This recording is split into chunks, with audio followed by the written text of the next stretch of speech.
On the back of the program, you will have a prayer for endurance, strength, and comfort. I would like to invite Father Andrew, Father John, Father Vasily, and Rabbi Sharon Vallon to lead us in prayer.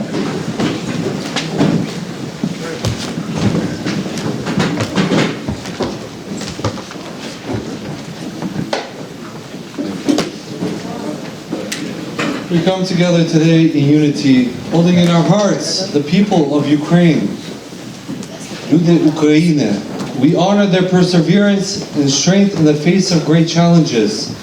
May we find inner peace amid the storm, and may all who suffer be uplifted by the power of our Creator and the resilience of hope.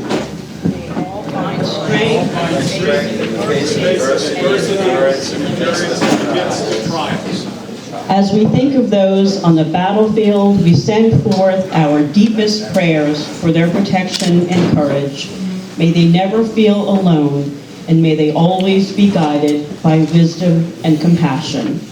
May those who stand and struggle find support, and may they never lose hope. As we hold in our hearts those who serve the wounded and care for those in need, we ask for their strength to be renewed in their spirits lifted. May they find endurance and joy in their service, knowing that acts of kindness bring light even to the darkest times.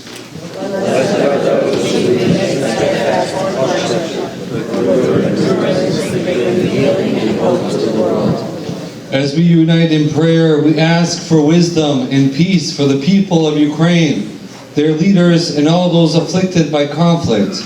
May they be strengthened for the road ahead, and may we all be reminded to never grow weary in doing what is right. May we continue to walk on the path of goodness, knowing that our efforts are not in vain and can bring forth a better tomorrow.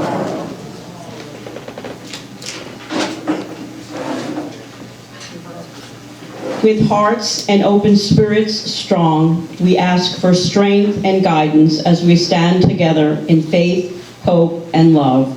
May peace and justice prevail. This we ask in our Creator's name. With devotion and gratitude, we seal this prayer.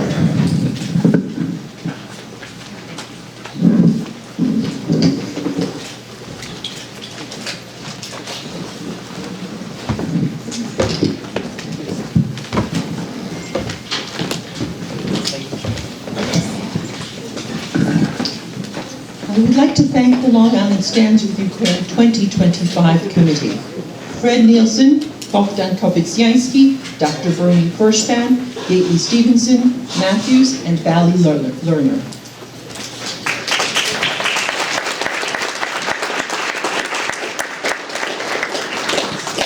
Nothing gets done at the Holocaust Center without our dedicated staff.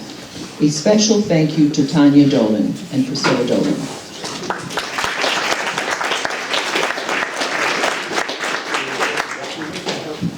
I would like to recognize the Holocaust Memorial Tolerance Center board members, Chairman Alan Mindell, Vice Chairman Dr. Furshpan, Chairman of the Ambassadors Committee Arthur Katz, and Russ Berman.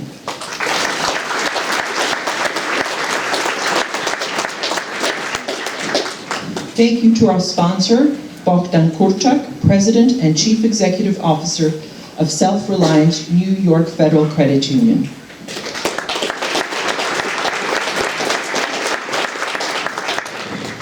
A big thank you to the Polish National Home here in Glen Cove for opening their doors to us when we surpassed our capacity at the Holocaust Center without any hesitation, a resounding yes.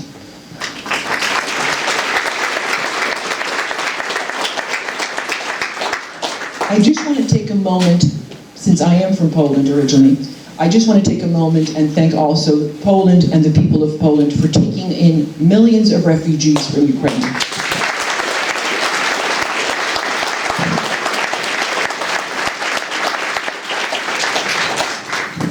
I would like to recognize Our elected officials: Congressman Tom Suozzi,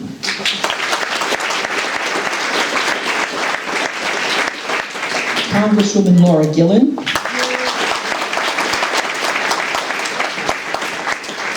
Leslie Dwyer, on behalf of Assembly Member Charles Levine,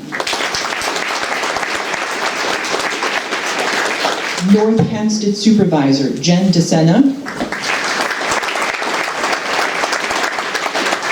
Nassau County Comptroller Elaine Phillips,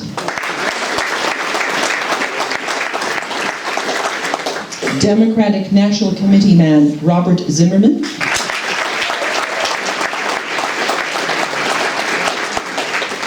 county legislators, my good friend Delia Durigi-Witten, Arnold Drucker,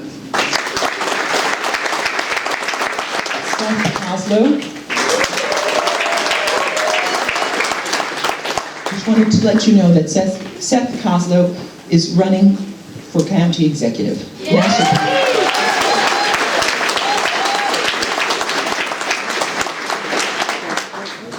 Glen Cove Mayor Pan Panzenbeck.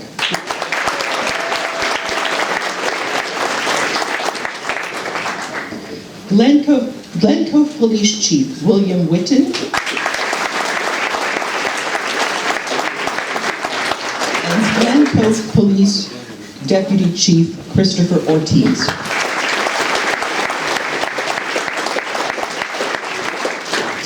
Glen Cove City Council members: Marcia Silverman, Michael Kostakis, and John Zuzaro.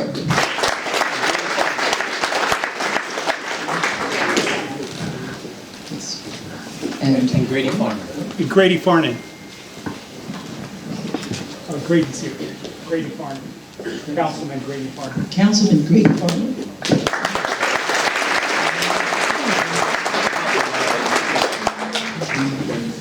And North Hempstead Supervisor Jen DeSena, which I had mentioned before. Just in case.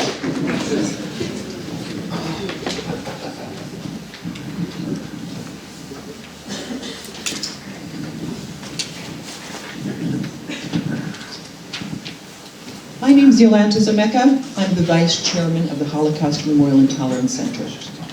I'm also a child psychologist. I have dedicated my life to the well-being of children.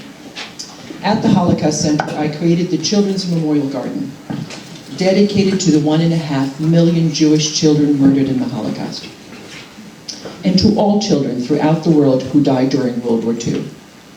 It is estimated that approximately 4.5 million children died during World War II. War is most brutal for the children. They are the innocent victims of these adult conflicts. 3 years ago, my grandson Jack came to me crying, asking me what will happen to the children of Ukraine if Russia invades. I come from Poland. I know about Russia. I know about the Soviet Union, and I know what they are capable of doing. We at the Holocaust Memorial and Tolerance Center teach students to be upstanders, to stand up for others. We teach the history and the lessons of the Holocaust, and the dangers of anti-Semitism, racism, bullying, and all manifestations of intolerance. I wanted to show my grandchildren that we, ordinary people, can do something. When I asked my friend, Fred Nielsen, what can I do? He said to me, you're asking the question with defeat. You need to ask the question with purpose. 3 days after the Russian invasion, with the help from Fred Nielsen, the mayor of Glen Cove, Pan Panzenbeck, Glen Cove Chief of Police, William Whitten, and Deputy Chief Christopher Ortiz, as well as Gately Stevenson Matthews, hundreds of people stood shoulder to shoulder in protest, in defiance, in front of the Russian mission here in Glen Cove. Now, 3 years later, when the war is raging, we know what happened to the children of Ukraine and what is still happening to the children of Ukraine. According to UN data, at least 600 children have been killed in the Russian attacks, and more than 1,350 children have been injured. The UN recognizes that the true number of children killed and injured is likely considerably higher. It is estimated that over half of Ukrainian children have been displaced due to the war, to other parts of Ukraine and to other countries. In many parts of Ukraine, it is too dangerous to hold classes in schools. Children spend most of their time in online classes. Analyses show that many of the children in Ukraine are suffering from psychosocial disorder, anxiety, fear, moodiness, and difficulty concentrating. Some children close to the front have developed gray hair. Nearly 10 million of the 37 million people in Ukraine, including 1.4 million children, are at risk of developing or are already living with mental health conditions due to the war. These are children who have been evacuated from the frontline areas, separated from their parents, children who have life-changing injuries, children who have witnessed their parents' death, and children who have been kidnapped by the Russians. Russia has forcibly transferred more than 19,000 Ukrainian children to areas under Russian control, assigned them Russian citizenship, forcibly adopted them into Russian families, and created obstacles for their reunification with their parents and homeland. I repeat, Russia kidnapped 19,000 Ukrainian children and holding them hostage. The fact that we have to understand this. This is genocide. The UN has stated that these forced deportations constitute war crimes. According to the international law, including the 1948 Genocide Convention, such acts are considered genocide. The International Criminal Court has issued arrest warrants for Vladimir Putin and Russian Children's Rights Commissioner Maria Lvova-Belova for their direct involvement. We ordinary citizens need to speak truth to power at this crucial time and remind our elected leaders of the atrocities committed by the Russians. When negotiating a peace agreement with Putin, the world needs to remember who is Putin, a war criminal and a man who is committing genocide. Please remember the children.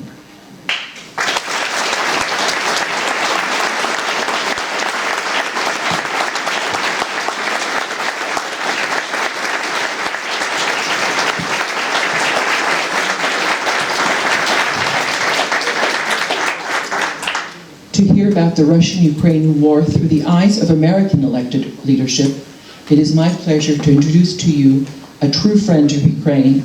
He has traveled to Ukraine, met with President Zelensky and top-ranking officials. He said, "Helping Ukraine is not only a moral imperative, but also in America's strategic and financial interest." Serving as the U.S. representative of the 3rd District of New York, Congressman Tom Suozzi.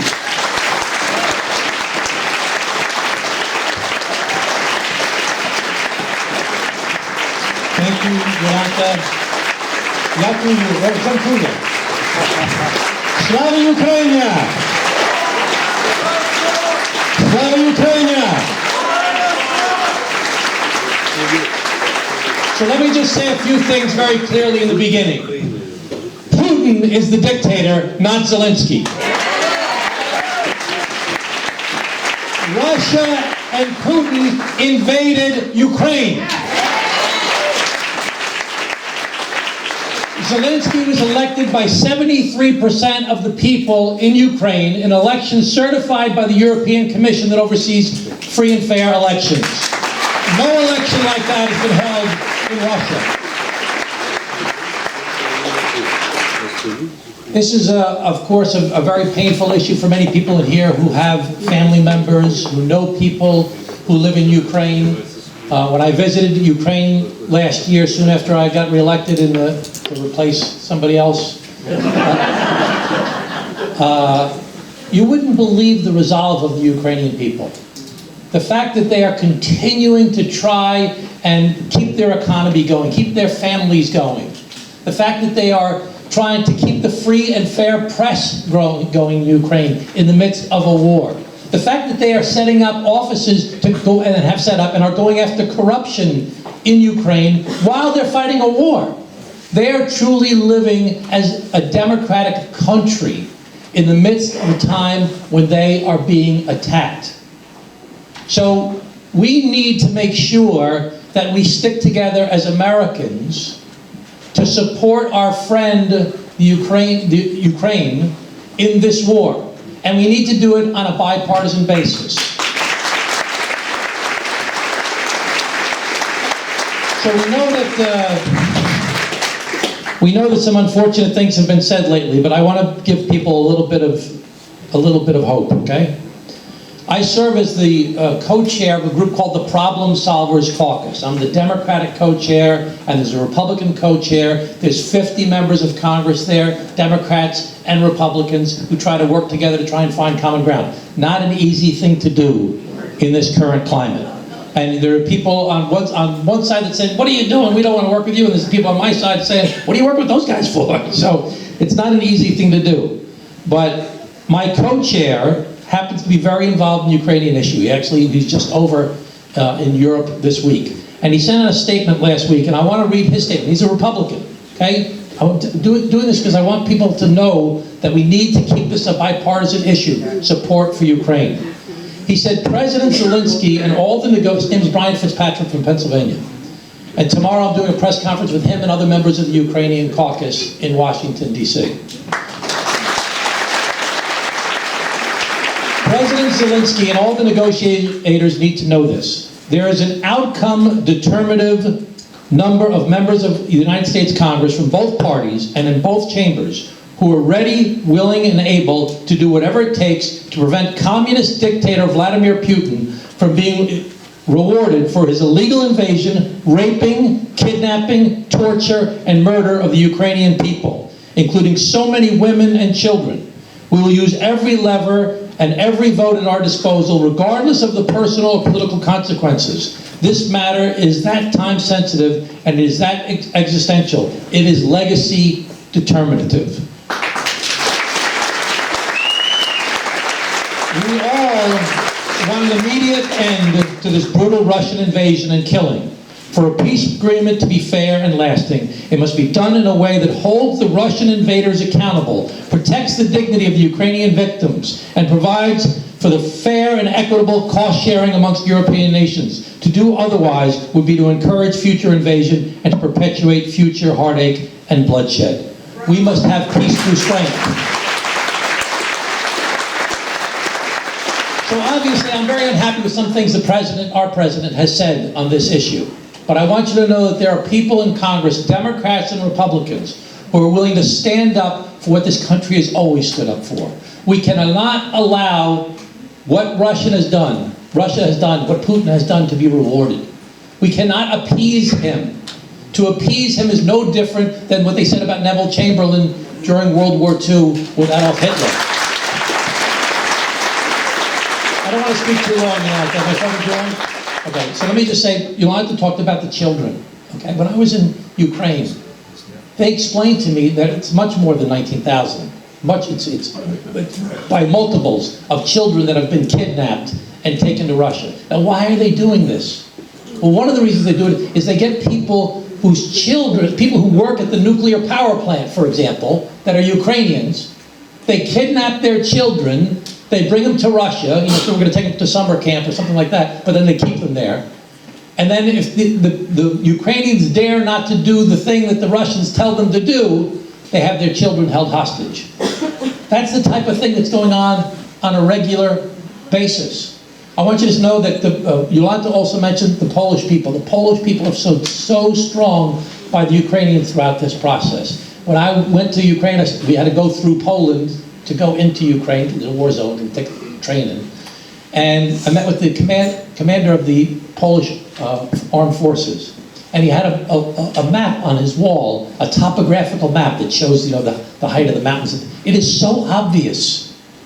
It is so obvious that if Putin goes through Ukraine, he's going straight into Poland right after that, based upon the topography of the region. So when that statement that Jolanta read earlier of mine, this is in our strategic interest here in the United States of America.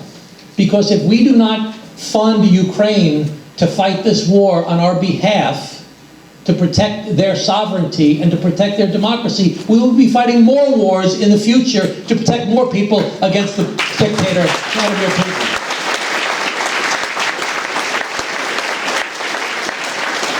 So I want to thank everybody for standing up like this. I'm so grateful to all of you for organizing this. Everybody who was mentioned earlier, thank you so much. Thank you to the Polish National Home. We're very grateful to them. Jen Kuya, are there any Polish people in here? Jen Kuya, no? No Polish people. There's one Polish person. Okay. Two. Okay. 3, 4. Okay, you're not Polish. Are you Polish? I didn't know that. That explains a lot.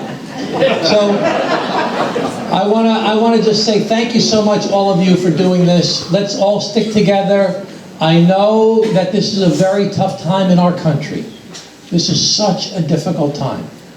There is so much that is happening that really outrages me and outrages all of you.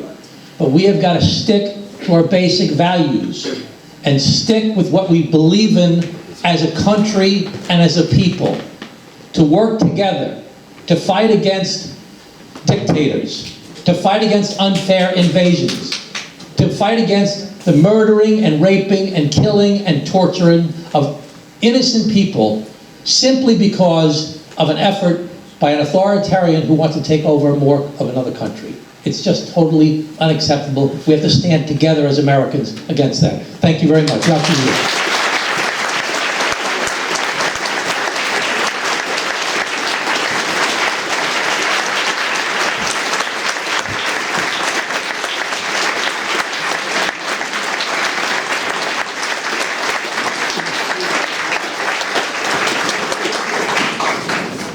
It is my pleasure to introduce a woman who stands in solidarity with Ukraine, the U.S. representative of the 4th District of New York, Congresswoman Laura Gillen.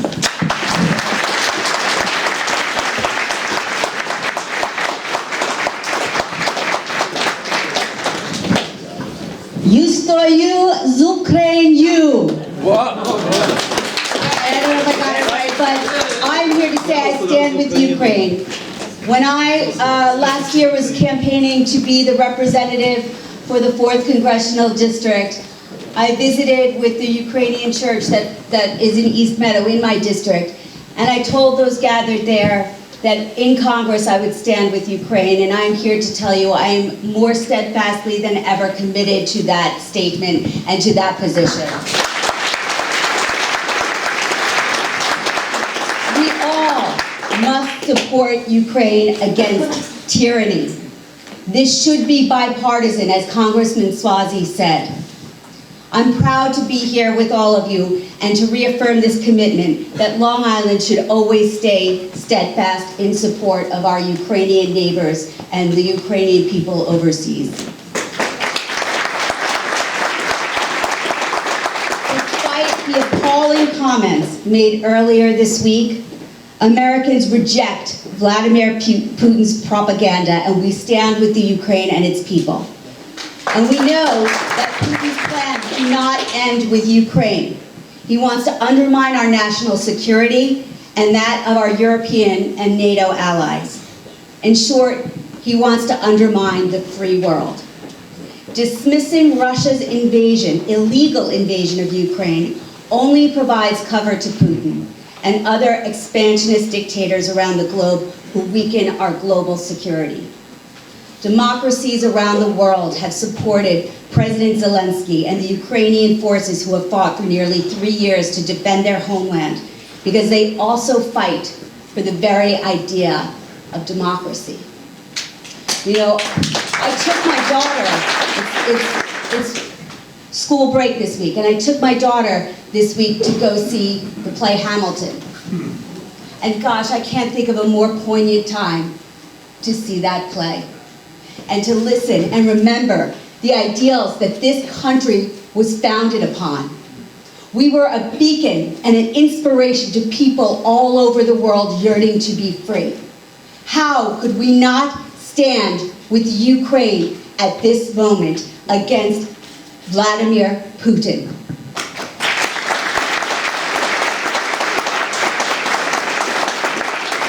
Our country was founded on the same ideas and the same freedoms that the Ukrainian people are searching for now. And we Americans must always support the fight for freedom against dictators, not just for Ukraine's sake, but the sake of us all. In Congress, I will continue to fight to give Ukraine and its military the resources they need to ensure its survival, and the survival of the values that America and the free countries around this world hold most dear. On Long Island, I'll stand with our Ukrainian community, and that's why I am so proud and grateful to be here with you today. And I think with what we just saw President Zelensky do, to offer to step down, if it would bring peace and safety to his people, that is a leader, and that should be an inspiration for all of us. Thank you so much. God bless Ukraine. God bless the United States.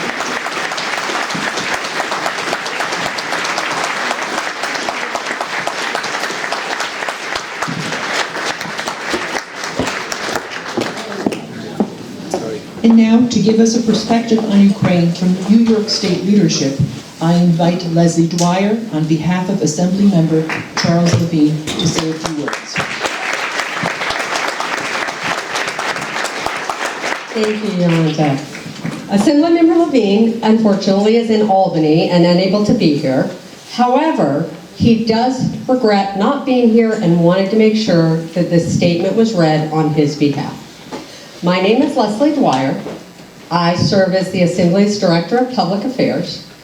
I am here to give this statement as Chuck Levine would like it delivered.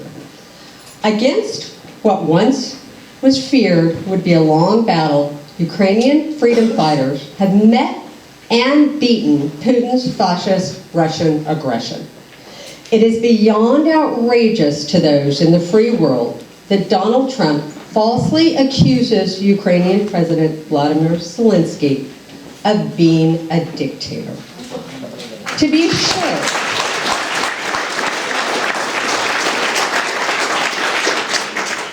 sure, this is a mirror into the darkness of Trump's soul. His love of Putin has no bounds. Trump is going to betray Ukraine, and at the same time, he will betray democracy. Every American of good faith knows this, and every American of good faith is disgusted by this treachery.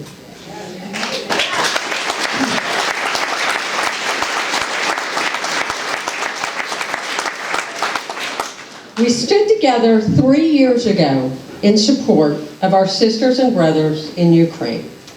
We must now firmly resolve to stand together in the days and years to come to demand that our nation continue its commitment to support our courageous democratic ally. Such is the will of the American people. May God continue to bless the people of Ukraine, and may God continue to bless the people of America. Thank you.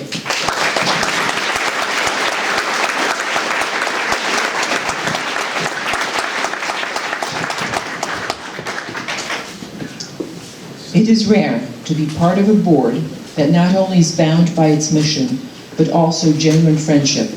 It is my honor to introduce to you my friend, the chairman of the board of the Holocaust Memorial and Tolerance Center, Alan Mindell.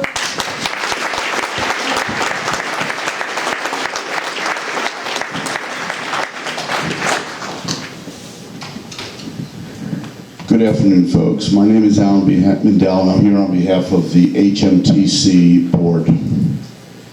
And there was a question asked of us today, which is why a Holocaust center cares so deeply about what is going on in Ukraine. So please allow me to answer. You see, I am a child of two proud Holocaust survivors from Poland.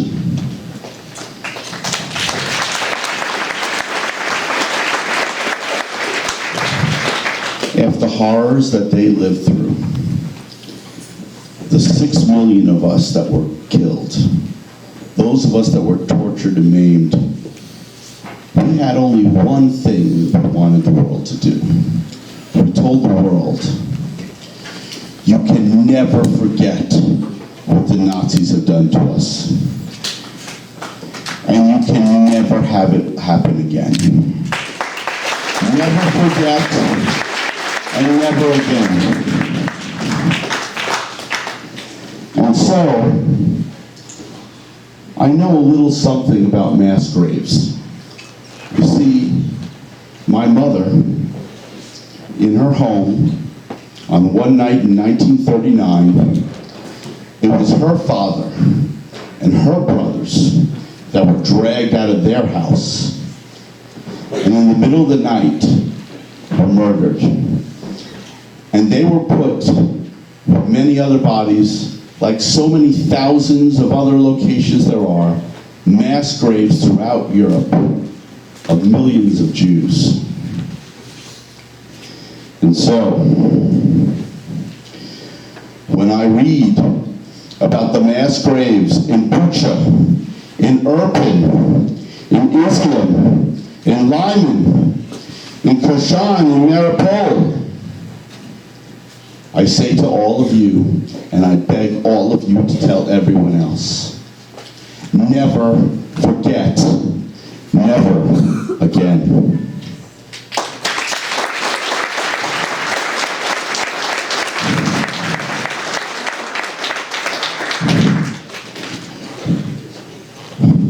When we see civilians beaten, electrocuted, tortured, and in those mass graves, some of those executed with their hands still bound, we again must say, never forget, never again. When men and women, ages 83 to 4, are victims routinely of sexual assault, of genitalia mutilation,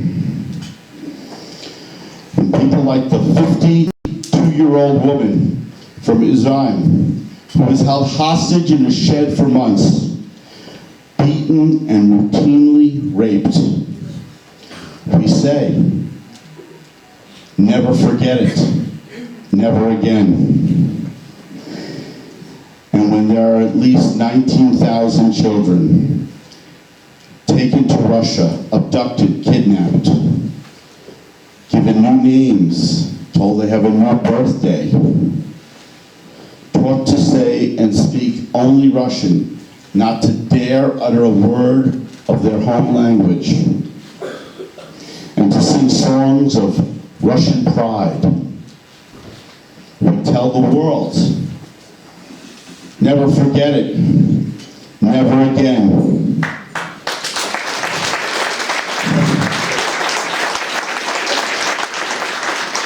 We know what it is like to suffer atrocities, only to be accused by those evildoers of being the perpetrators. We will not stand for it. We will never forget it, and we will never let it happen again. We know what it's like when devils rewrite facts. We know what a war crime is, whether it happens in Bucha, Mariupol, Kibbutz Nir Oz, or Kibbutz Be'eri. And we know where the devil resides, whether it's in Beirut, whether it's in Berlin, Moscow, Khan Yunis, or Tehran. Or Washington. Never again.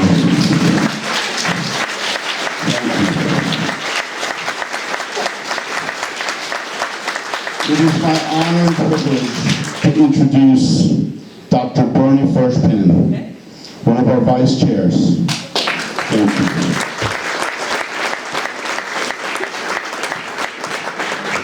Thank you, Alan. I have a little technical difficulty. The analog version. I am also the son of two survivors, one from Ukraine, Sosnowy, Ukraine, and one from Poland.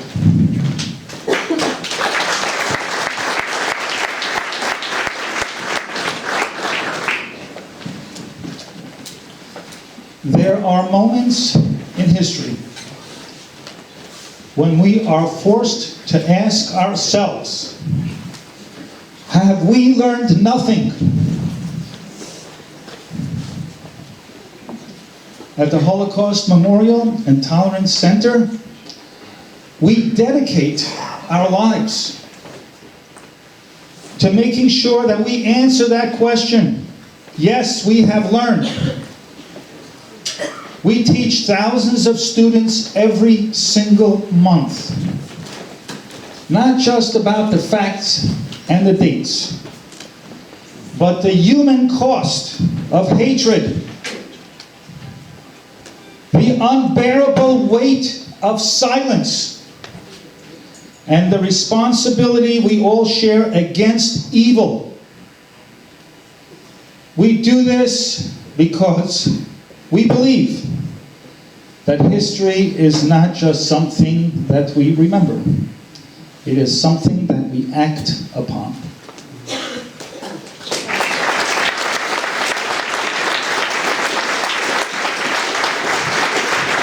That is why we stand in unwavering solidarity with the people of Ukraine.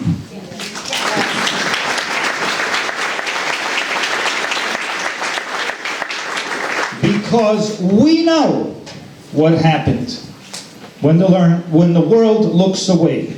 We know what happens when aggression is excused. We know what happens when cruelty is tolerated, when mass suffering is met with indifference. We know this because we have seen it before.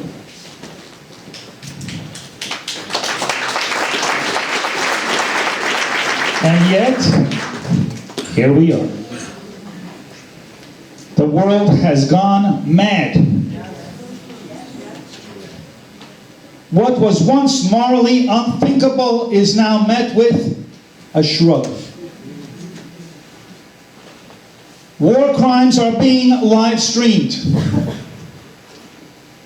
Civilians, families, children, and elderly are ripped apart. And too many in the world watch in silence,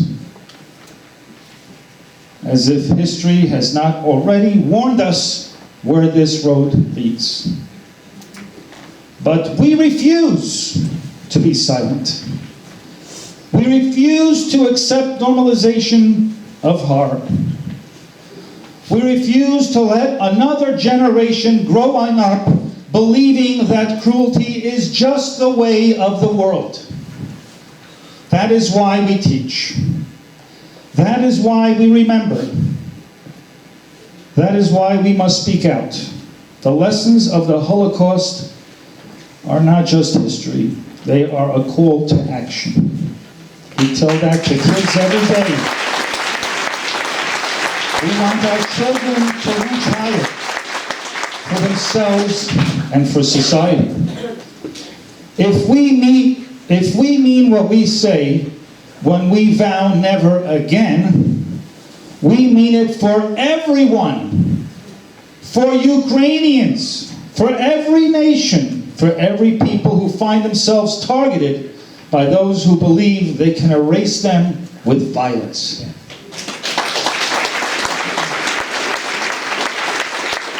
So let the world hear us loud and clear. Long Island stands with Ukraine. Long Island stands with Ukraine. We stand with truth, and we will never stop standing against hate. Thank you.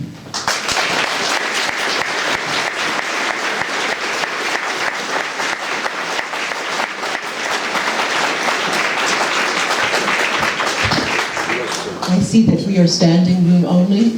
There are more chairs, so those in the back, please grab a chair if you'd like. Thank you. To give us a historical perspective on the war in Ukraine, I would like to introduce to you U.S. Army Captain, Airborne Combat Ranger Bohdan Kopystiansky.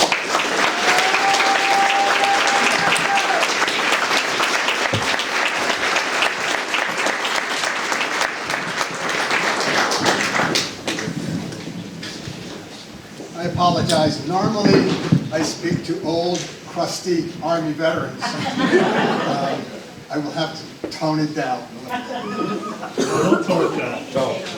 I am a proud Ukrainian American.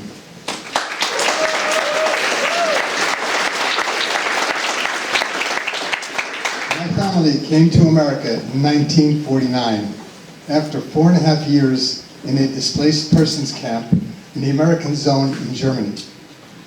My father was a freedom fighter in the Ukrainian underground during the Second World War. And he knew he had to flee Ukraine when the Soviet army advanced west through Ukraine towards Germany at the end of the war. We knew that the Soviets would begin a systematic elimination of nationalists, intellectuals, teachers, religious clergy in Ukraine. This systematic elimination had been used during the Tsarist times, during the Communist Revolution in 1917, and to the present day. My father and mother, who was pregnant at the time, started their movement towards the West, along with hundreds of thousands of other Ukrainians. I was born along the way in Czechoslovakia. After 4.5 years in the DP camp, we received permission. I should put on my glasses.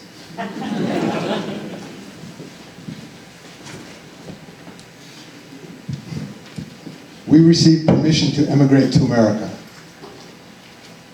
and to begin our new life. My parents began to work.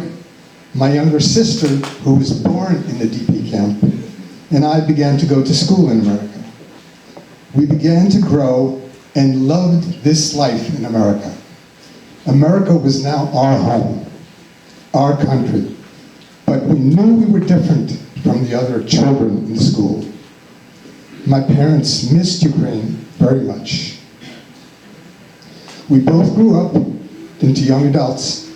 My sister joined the Peace Corps and spent 2 years in Brazil as a nurse. In 1966, I interrupted my college studies and enlisted into the Army. The Balkan War was just beginning to intensify.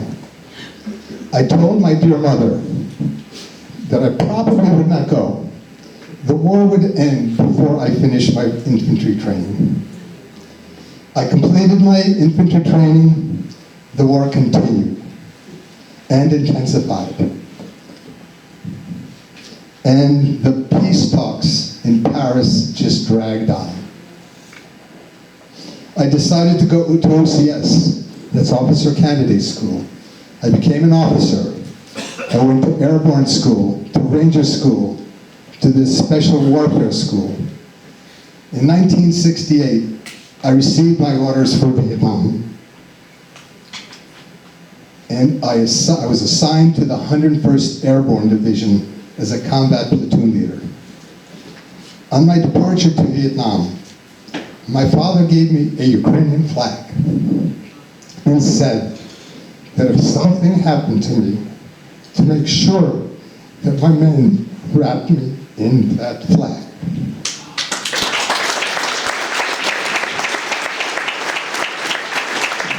I will mention this event with the flag because something very special occurred 40 years later. I made it through the tour in Vietnam and returned home. My mother asked me about the medals I had on my uniform.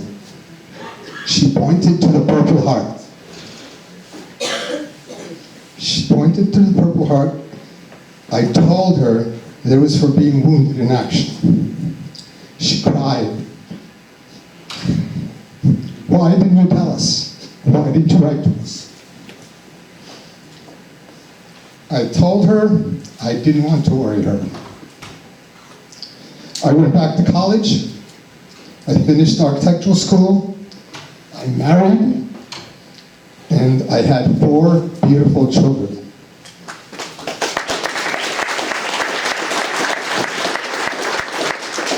I began to experience the good life. In 2004, I was told that the photographs which I had been sending home from Vietnam, showing me standing with the Ukrainian flag in the jungles of Vietnam, were being circulated on the internet.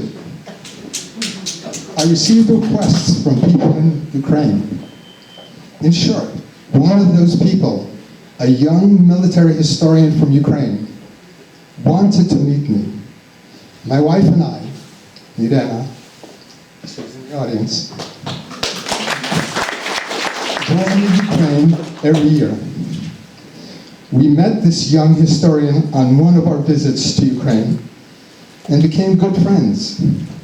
He told me that these photographs of the Ukrainian flag in the jungles of Vietnam in 1969 were unique. This young historian now is a Ukrainian infantry officer, a platoon leader fighting the Russian invaders. He was a historian, he was a writer, he was an intellectual. Now he's a warrior. I have met many other young people in Ukraine in the past 26 years. Many of these young people are now in uniform, defending their country from the invader from the north. Before 2014, before the Russians invaded Crimea, I never thought that these young people would be putting themselves in harm's way and become soldiers. These soldiers, these men, these women, had to leave their wives, their husbands, their children, their families to defend Ukraine. They had no other option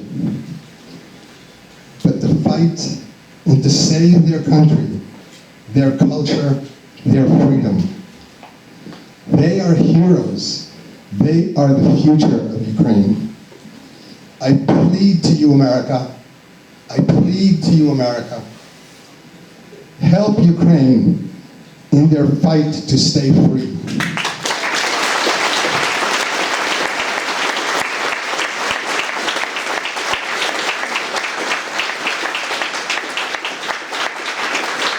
America and the West have the obligation to support Ukraine.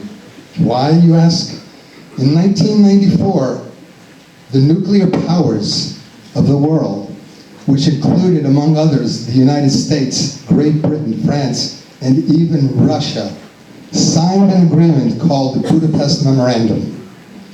This memorandum required that Ukraine should turn over its nuclear arsenal, which it inherited from the collapse of the Soviet Union in Russia, and to Russia. They had to give it to Russia, not to the West. With this action, Ukraine became even more vulnerable to Russia in the north. Even though on paper, Russia agreed to respect the sovereignty and territorial integrity of Ukraine. Russia showed its respectfulness. Yes. It was in the last 10 years under Putin that Russia invaded Crimea, then invaded 2 eastern provinces of Ukraine, then 3 years ago invaded Ukraine from the north, the east, and the south, and constantly bombarded every part of Ukraine, killing hundreds of thousands of innocent Ukrainians. It is not a surprise Putin had acted this way. He did it, as did the Russian Tsars and the Bolshevik communists over the last 300 plus years. What is surprising is that the passive actions of America and Western Europe. What is surprising is the failure of America and Western Europe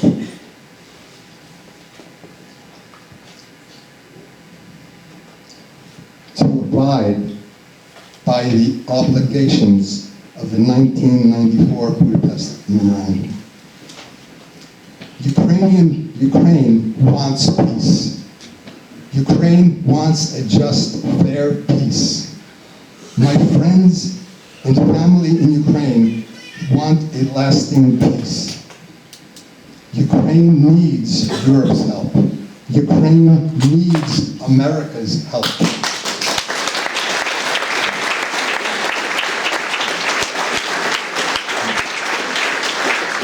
I, as an American, as a Ukrainian American, will do everything I can to help my family and friends in Ukraine.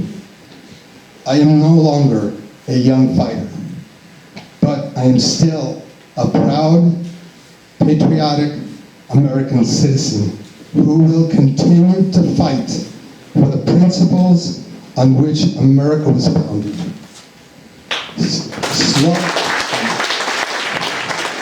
God bless America. God bless Ukraine. Slava Ukraini.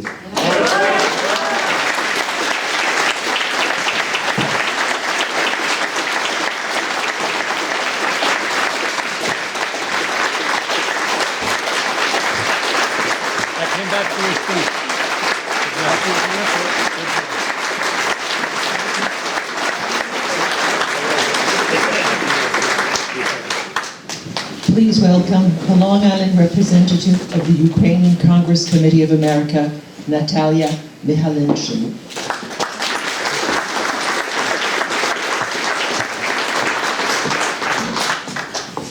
Thank you. I thought I could use my teacher voice, but I guess the microphone is better. Good afternoon, ladies and gentlemen, distinguished guests. On behalf of the Ukrainian Congress Committee of America, I would like to thank the Holocaust Memorial and Tolerance Center for organizing this event. It is an important event. It is something that is essential to commemorate. I just wish we didn't have to be here. The 3rd anniversary of Russia's full-scale invasion of Ukraine is a somber occasion, marking a prolonged and devastating conflict. This is a moment to reflect on the immense human suffering, loss of life, and the resilience of the Ukrainian people, which is undeniable. The impact of this war on children has been profound and heartbreaking. For the past 3 years, Ukrainian children have endured unimaginable trauma, displacement, and loss. Millions of Ukrainian children have been forced to flee their homes, many becoming refugees in other countries. The loss of a safe home and familiar surroundings has disrupted their education, access to health care, and psychological well-being. Many children in Ukraine have witnessed or experienced bombings, shootings, and other forms of violence. Studies have shown these children in conflict zones are at high risk for PTSD, anxiety, depression, and other mental health issues. This trauma can last well into adulthood, impacting future generations. As the 3rd year of this war, hundreds of Ukrainian children have been killed or injured. The ongoing violence has left many families orphaned or separated from their families. Humanitarian organizations and organizations such as the Ukrainian Congress Committee have worked to reunite children with surviving relatives, provide temporary care, send them essentials for daily living, and provide support, hope, and prayers for peace. The war has caused widespread destruction of schools and educational infrastructure, forcing children to either abandon their studies or attend makeshift classes in shelters or online. Access to education, I believe, is a fundamental right for every child. But the ongoing conflict in Ukraine has significantly hindered it for many Ukrainian children. The long-term consequences of the war for children will stretch well beyond the immediate crisis. The psychological scars from witnessing or experiencing violence can shape their future, affecting their health, educational outcomes, and opportunities for a prosperous life. In the case of Ukrainian children, there's also the trauma of rebuilding their country, often without parents or family members. Ultimately, the war in Ukraine has devastated the lives of Ukrainian children in ways that are difficult to fully measure. The international community support for these children, both now and in the future, is crucial in helping them recover and build a better future. I would like to leave you with these final thoughts. As you go to bed tonight, think of your children, your grandchildren, safe at home in their beds, waiting to go back to school tomorrow. What is the price you would pay to ensure their well-being, their future? I know I would move heaven and earth for mine. And that is what we need to do for the children of Ukraine. It is essential that we hold them in our thoughts and support efforts to provide aid, safety, and a sense of hope for their future. They deserve to sleep peacefully in their beds, just like our children. Thank you.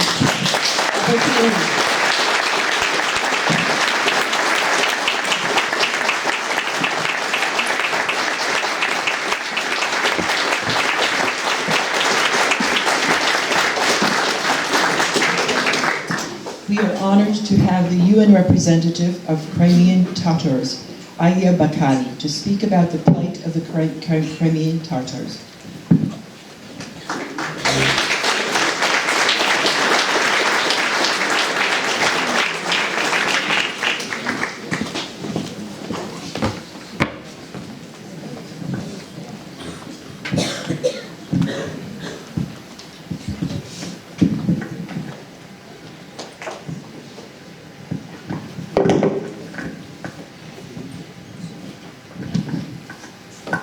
Thank you very much. My name is Aya Bakali, and I am an indigenous Ukrainian from the Crimean Peninsula of Ukraine.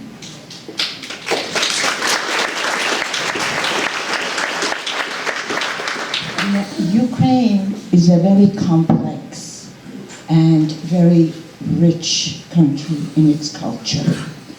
It has unique indigenous people, and the Ukrainian Rada recognize the Crimean Tatars, the Karaims, and the Krymchaks as its indigenous people.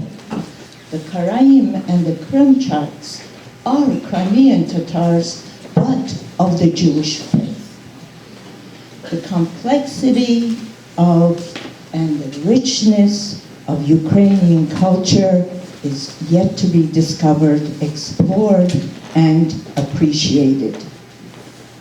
The UN Convention on the Prevention and Punishment of the Crime of Genocides as acts committed with the intent to destroy a group is applicable to Crimean Tatars and Ukrainians. We have become one. There is a 2-volume book that is shelved at the United Nations Library, and it was published in 2000, and it's entitled The Encyclopedia of Genocides. The foreword was written by Desmond Tutu and edited by Israel Charney. And Crimean Tatars have a page in that book. Ukrainians have a page in that book on the 1932-33 Holodomor, and Crimean Tatars hold a place on the en masse deportation of May 18, 1944. My mother and I, my father, Babai, were children at the time of the deportation, in which 46% of the Crimean Tatar population ceased to exist. In addition to that, there is also a page in this book of the Holocaust, the systematic destroying of the Jewish people. Ukrainians have a page in this book of the 1932-33 Holodomor, the artificial famine, and they have, the scientists and many scholars have noted that the most painful death is death by starvation. So here we are today. That was 20th century, and we are here in 21st century, back again with the same nemesis.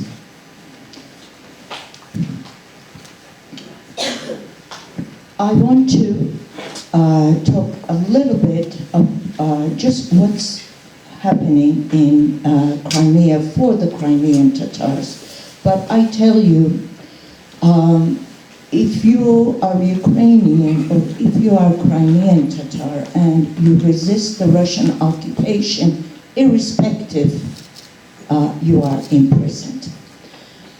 So we are here in the 11 years of resistance. And the destruction of the Crimean eparchy, of the Orthodox Church of Ukraine is destroyed. The Jehovah Witnesses are destroyed. And the Crimean house of worships for Crimean Tatars are restricted. There is a cultural destruction.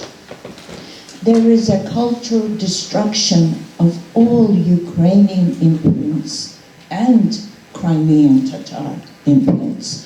And they have a creative way of destroying. It's on the pretext of a historical restoration work in which they take and remove pieces of cultural heritage. For example, the Han Palace in Bakhchisarai in 2014 was listed in UNESCO as the World Cultural Heritage Sites. There were many authentic elements of the complex materials, such as the terracotta rooftops,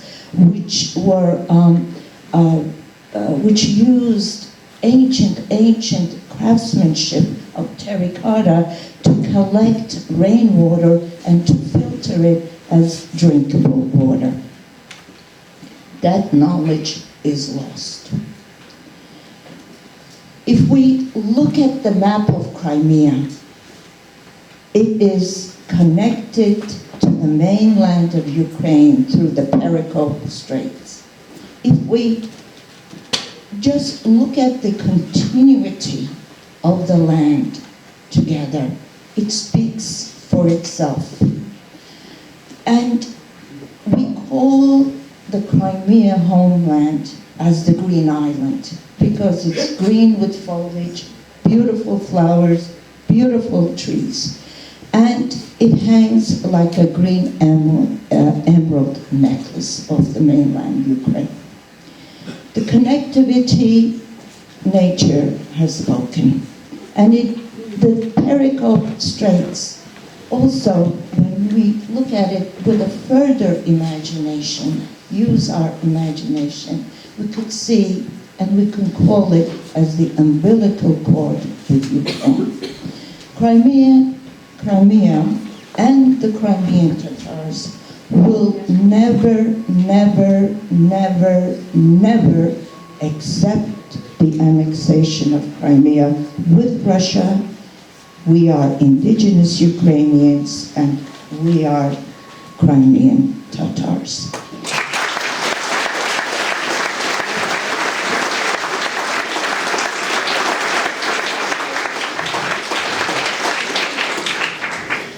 Language, be it the Ukrainian language in Crimea or be it the Crimean Tatar language on the Crimean Peninsula.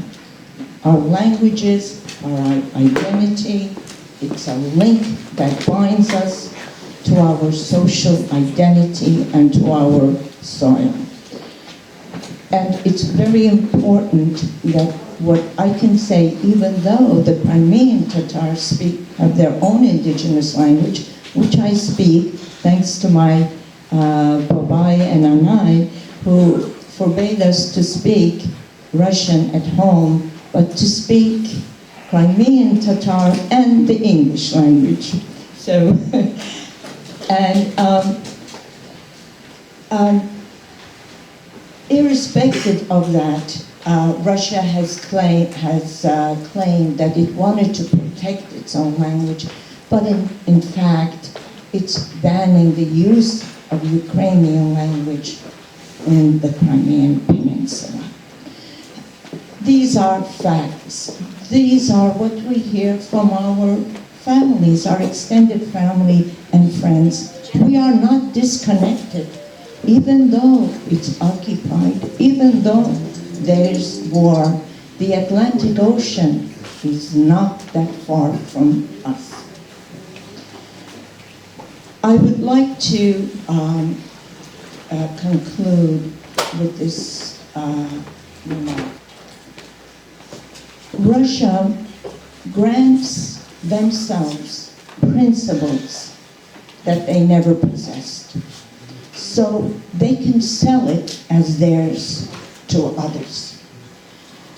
Therefore, we need to understand, moreover, that it hurts us and that the trivialization of the tremendous sacrifices that are made for freedom, for identity, and for territorial integrity is not to be discounted.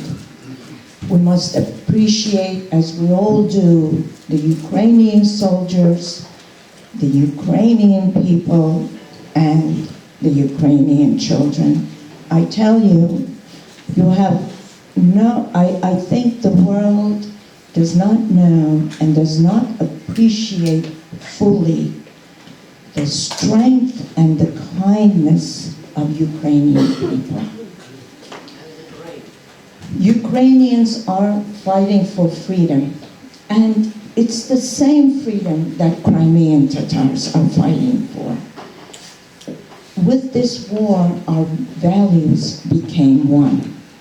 I would like to quote an American governor of Virginia, who was a member of the First Continental Congress, who declared, "Give me liberty or give me death." This is before the Virginia Convention in 1775, which is now 2025 in the lands of Ukraine. Thank you very much.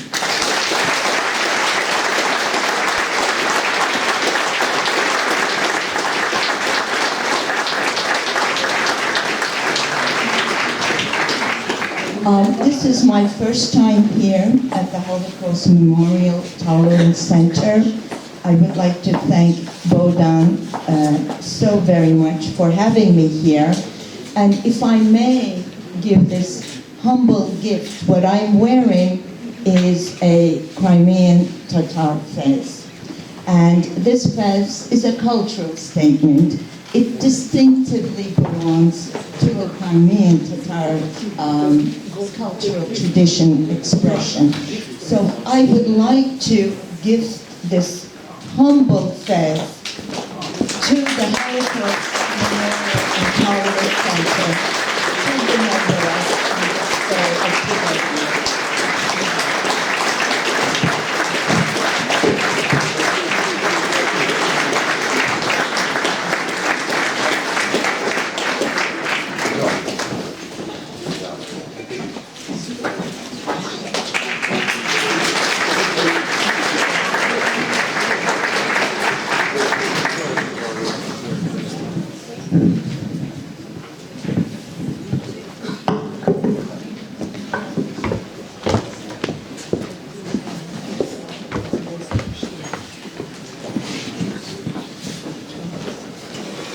Charities of Long Island, Representative Elisa Taranenko will tell us about the help offered to Ukrainian refugees in the United States by Catholic Charities of Long Island. Thank you, everyone. So, first of all, I'm a Ukrainian, and 3 years ago, I used to leave my country, my parents, my friends, and my soul in my lovely country, in my native, beautiful city, Odessa.